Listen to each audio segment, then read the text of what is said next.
এটা হলো আম। আমকে ইংরেজিতে বলে ম্যাঙ্গো। ম্যাঙ্গো মানে আম।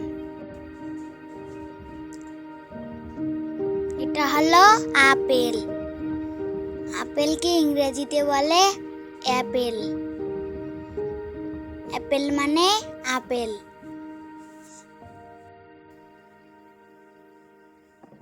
এটা হলো কমলা।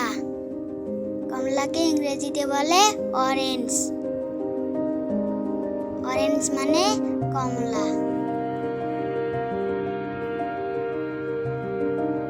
এটা হলো কলা। কলাকে ইংরেজিতে বলে ব্যানানা। ব্যানানা মানে কলা।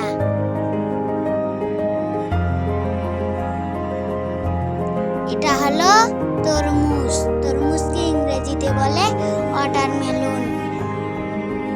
ওয়াটারমেলন মানে তরমুজ।